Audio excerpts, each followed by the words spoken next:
mi ò ní dákẹ́ fún yín o ó tó kéyìn kó ti súyàn ṣùgbọ́n kò gbọ́dọ̀ sú wa n tí òun fi sú ẹ̀yin láti máa ba ìjọba láàbí Sheikh Adamu jẹ́ bàbá onílé márùn tó kà fún àti bàbá Sheikh Kutujifu wọ́n yìnbọn náà rẹ bí Sheikh Adamu ṣe pẹ́ gbogbo àwọn àfáà yín lé bí ẹ ṣe pẹ́ gbogbo àfáà lé. A single message for a global community, connecting the Yoruba heart to the soul of Islam. Assalamu alaikum wa rahmatullahi ta'ala wa barakatuhu. Ẹ̀yin àbòsíyà ẹ sì torí Ọlọ́run kẹ́ bẹ̀rù Ọlọ́run. Ẹ bẹ̀rù Ọlọ́run ẹ̀yin àbòsíyà afọ́lọ́run bẹ̀yìn.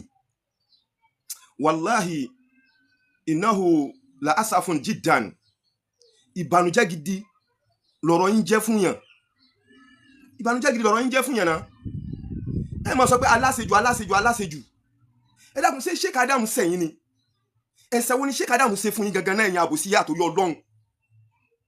Ẹ wo interview tọkùnrin yìí lọ ṣe. So ọ̀rọ̀ àfáà rẹ̀ ni wọ́n kọ́ wá ṣe interview lé lórí. Ó ṣe wá kan Sheikh Adamu bẹ́ẹ̀. Èpùrọ́ lọ́lọ́ra ọmọ ẹran ṣe dégbá. Tábà wá ń sọ̀rọ̀ ẹ máa sọ yí pé ní wàhálà ìsúnmọ́ ibi láì wọ́n bú àfáà Sondoko. Ṣé Sheikh Adamu tẹ́yìn ń bú tẹ́ ń ba ìjọmọlúwàbí Sheikh Adamu yìí jẹ́ yìí? Ẹ dákun ṣé Sheikh Adamu ṣe wòlíì Ọlọ́run ni? Ẹni náà mọ̀ ní ẹ̀wà lẹ́tẹ̀lẹ̀ èmi ò ní tẹnu bá wọn. Òótọ́ mọ̀ tẹnu bá àfáà wọn. Kò sẹ́ni tí ó dùn mọ́ nú. But ṣé Sheikh Adamu tẹ́yìn ń bọ́ sọ yìí lára wọn yìí? Ṣé wọ́n ṣe àfáà ni wọ́n ṣe wòlíì Ọlọ́run ni? Ọ̀rọ̀ yín ti sú mi ẹ̀. Mo fi ọba tí mo sì mi fi búra. Ṣùgbọ́n tá bá ní ká wo wèrè ran kọ́mọ̀ sìnkú ya rẹ̀ ó lè sún jẹ́ náà. Ẹ jẹ́ níbẹ̀rù Ọlọ́run kẹ́tẹ́ ní tìjú díẹ̀ náà. Nísìn wọ́n ń kọ́ lọ sí interview mú tíra àfáà rẹ̀ jáde kọ́ tiẹ̀ ka tíra àfáà rẹ̀. Ọ̀rọ̀ Sheikh Adamu ló wá sọ from A to Z. Ó tún wá ń sọ ọ̀sọ́ lọ́nà tó gbà fi dá ọ̀nà burúkú ọ̀nà yẹ̀yẹ́ ọ̀nà ìyẹpẹrẹ ni ló fi ń sọ. Sheikh Adamu sọ lẹ́yìn ìgbà tí wọ́n sọ tán gbogbo àwọn àfáà yín tán ńlá mẹ́tò lè lórí tí Sheikh Adamu ṣe wọ́n padà wá sọ sígbẹ̀yìn rẹ̀. Bàbá ní la uridu an aktuba shay'an anni taraktu linnasi majalan an yaktubu anni walakin uridu an aktuba alladhi la ya'rifu kathiru anni.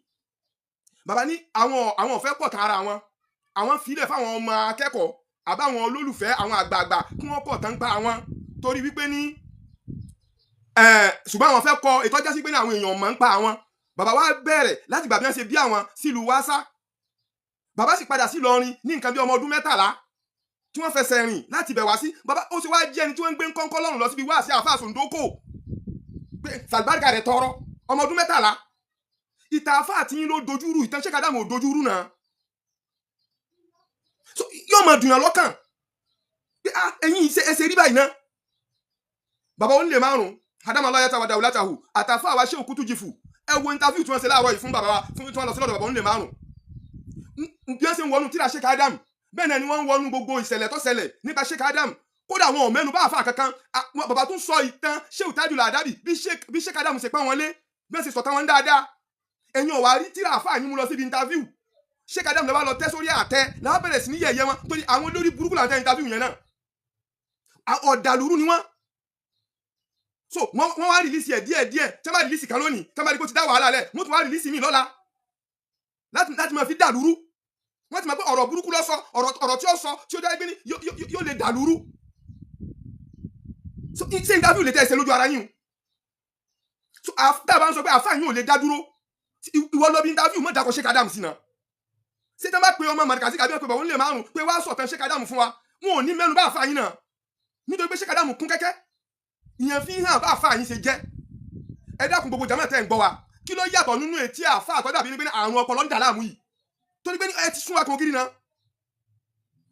Pòfẹ́sọ̀ tó ní àrùn ọpọlọ ń dà láàmú kí ló yàtọ̀ sí etí kàǹpó sọ. Ẹ rí i pé ní wọ́n ti jọ pírípíkótó wọ́n ti manipulate ìtàn Sheikh Adamu lọ́dọ̀ wọn nìyẹn ní ti gbogbo ọdún lórí nu. Ẹ wà ní káwọ̀ mọ́ sọ̀rọ̀ káwọ̀ dákẹ́ á sì dákẹ́. Kí ni kílẹ̀ ṣe Sheikh Adamu lọ́dọ̀ yín? Ẹ̀yin ní God ẹ̀yin lágbára láti máa tàbùkù Sheikh Adamu láti máa ṣe bí Sheikh Adamu pẹ̀lú àfáà yín ọ̀dọ̀ wa nínú ẹgbẹ́ kan náà ni wọ́n wà náà. Wọ́n ní ẹ̀yin kan kéwú ṣùgbọ́n ọmọ kéwú mi náà ni. Bàbá onílé márùn-ún ti yànnà náà ọ̀rọ̀ yìí wípé ní tọ̀gbà tí wọ́n lọ sí bí ìnáwó ní 1981 àbí 82 ni tí Sheikh Ahmad ní pé wọn bàbá ń sọ wípé nítọ̀ alájì ò ní bínú pé òde ọmọ wọn ni mo ti ń pàtàn wọn. Ẹ wo tí pòfẹ́sọ̀ ìpadà lọ sọ àbí kí ṣe pòfẹ́sọ̀ ni àbí kí náà tiẹ̀ ti pé ganan ìyẹn náà ń kan báyìí. Ẹ̀wọ̀n tó dólé lórí.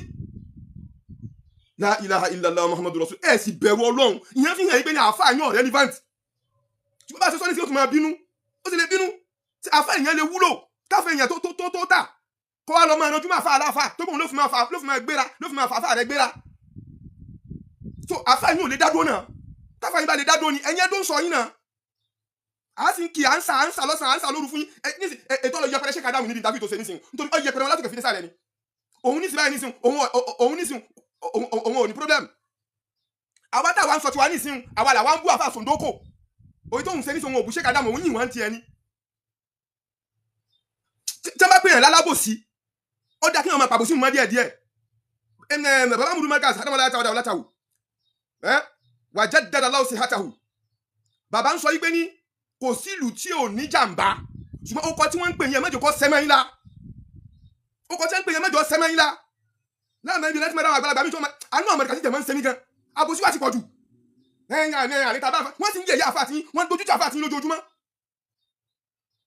èmi ò lè wòran kẹ́ máa bá dignity Sheikh Adam jẹ́ o ètò mo tún gbọ́ lónìí báyìí pẹ̀lú àwọn interview olórí burúkú yẹn tí mo tún gbọ́ lónìí àgbẹ̀tún mo tún gbọ́ inú mi ò dùn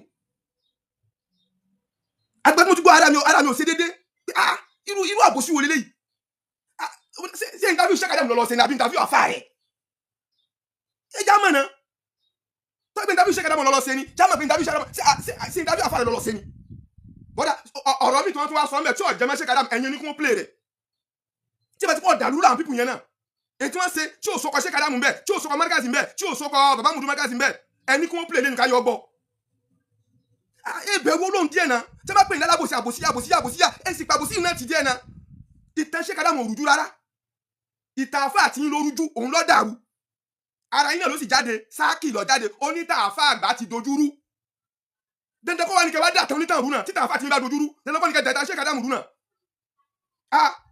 tí o bá yẹ bá dákẹ́ lónìí dákẹ́ fún yín o ó tó kí kó ti súyàn ṣùgbọ́n kò gbọdọ̀ sú wa n tí òun fi sú ẹ̀yìn láti máa ba ìjọba lábí Sheikh Adam jẹ́ bàbá nílé márùn tó kà fún àti bàbá Sheikh Kutu Jifu wọ́n yìnbọn náà rẹ bí Sheikh Adam ti pọn gbogbo àwọn àfáà yín lé bí ẹ sì pọn gbogbo àfáà lé ẹ̀sán tẹ́ máa sá fún wọn nìyẹn kẹ́ máa yẹpẹrẹ wọn kẹ́ máa dójú tì wọn èmi ò nígbà fún yín o èmi nìkan èmi èjìgbó mẹ́kùn wàláhì nígbà fún yín mo fọlọ́n búra sí wàláhì nígbà fún yín àjọ náà tán bí owó ni mo fọlọ́n búra sí ẹ don't sọ àfáà yín ẹ má trespass kí ló gbọ́dọ̀ gbogbo tàn tó sọ ní síbẹ̀ kí ló mú wá kí ni tó bá mú wá fún mi ní ọjọ́ ká mọ̀ náà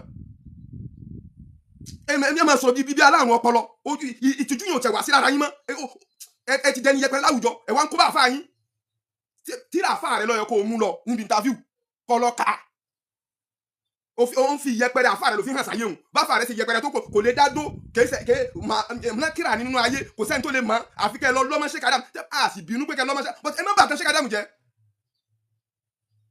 àwa tá a jẹ́ ọmọ Sheikh Adam tá a mú mi Sheikh Adam tá a jẹun kéwù Sheikh Adam tá a bá jáde sí yóò hun wa ọmọ kéwùrẹ́ là wa ibikíbi bẹ́ẹ̀ bá jẹ́ màláíkà tó bá tàkùbù Sheikh Adam máa yọ sí mo fọlọ́ múra sí i tí ló ń tọ̀ láyé yìí kọ̀sám tó bìrọ̀bìlì káàbà bàbá Sheikh Kutu Jifu bàbá Sheikh Abdulwasi Saadu wàláhì làzim máa yọ sí ní gbogbo ọ̀nà tó bàbá yàn ṣàbò sí anybody